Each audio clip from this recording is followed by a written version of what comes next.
அடுத்ததாக பார்க்கக்கூடிய ராசி கடகம். கடகராசிக்காரர்கள் அற்புதம், விரயம், சுபவிரயம்.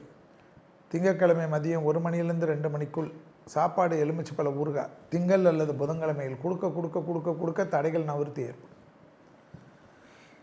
கடகராசிக்காரர்களுக்கு கழிவு பாதையில் சிறு உபத்திரம், எதிரிகள் விஷயத்தில் வெற்றி, கொடுத்த வாக்கை குடும்பத்தில் காப்பாற்றலாம், வெளி இடத்திலும் காப்பாற்றலாம்.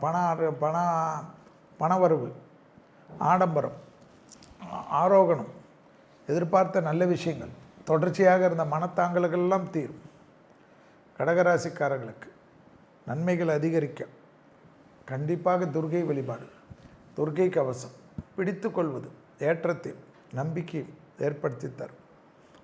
தனிப்பட்ட முறையில் செல்வாக்குகள், தொழில் அபிவிருத்திகள், கூட்டாளிகள், தேர்தலில் அதீதமான முன்னேற்றம், எதிர்பார்த்த வெற்றிகள், தனிப்பட்ட முறையில் செல்வாக்கு எல்லாம் கடகராசிக்காரர்களுக்கு ஏற்படக்கூடிய காலக்கெடு என்பதை ஞாபகத்தில் வைத்துக் கொள்ளுங்கள். கடகராசிக்காரர்களுக்கு கண்டிப்பாக கொடுத்த வாக்கை குடும்பத்திலும் வெளிவட்டாரத்திலும் காப்பாற்றக்கூடிய அற்புதமான காலகட்டம். தனிப்பட்ட முறையில் நீண்ட நாட்களாக இருந்த சிக்கல் தீர்வது, மனதில் சந்தோஷம், அற்புதமான அமைப்பு, குடும்பத்தில் சந்தோஷம், குடும்பத்தில் ஏற்றம், வேற்றுமொழி மனிதர்களால் அதிகம் ஆதாயம், கடல் கடந்த படிப்பு, தொழில், உத்தியோகம், வியாபாரத்தில் டக்கென்ற ஒரு நல்ல முடிவுகளை எடுத்து கூட்டாளிகளையோ குடும்பத்தினரோ அதற்கேற்றவாறு தயார் செய்து கொள்வது அற்புதமான காலகட்டம். கடகராசிக்காரர்களுக்கு வாகனத்தில் அதீத நன்மைகளை பெற்றுத்தரக்கூடிய அமைப்பு. வேலைக்கிழமை மதியம் 1 மணியிலிருந்து 2 மணிக்குள் சாப்பாடும் எலுமிச்சப்பழ ஊறுகாவு தானம்.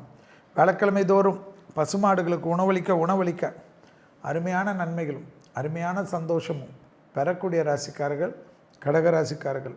வாகனத்தில் மாற்றங்கள், தொழிலில் மாற்றங்கள், பிள்ளைகள் விஷயத்தில் ஏற்றங்கள், டக்கென்று தொழில் மாற்றம், வீடு மாற்றம், வணிக மாற்றம், இடமாற்றம் எல்லாம் டப்பென்று கிடைக்கக்கூடிய ராசி கடகராசிக்காரர்கள் என்பதை ஞாபகத்தில் வைத்து கொள்ளுங்கள்.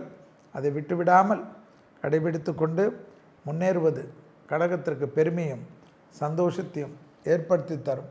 சுபகாரியத்தில் இருந்த சிக்கல்கள் எல்லாம் தீர்வதும், டக்கு என்ற சுபகாரியங்கள் ஒன்றன் பின் ஒன்றாக நடைபெறுவதும் ஆனந்தத்தையும் பேரானந்தத்தையும் தரும்.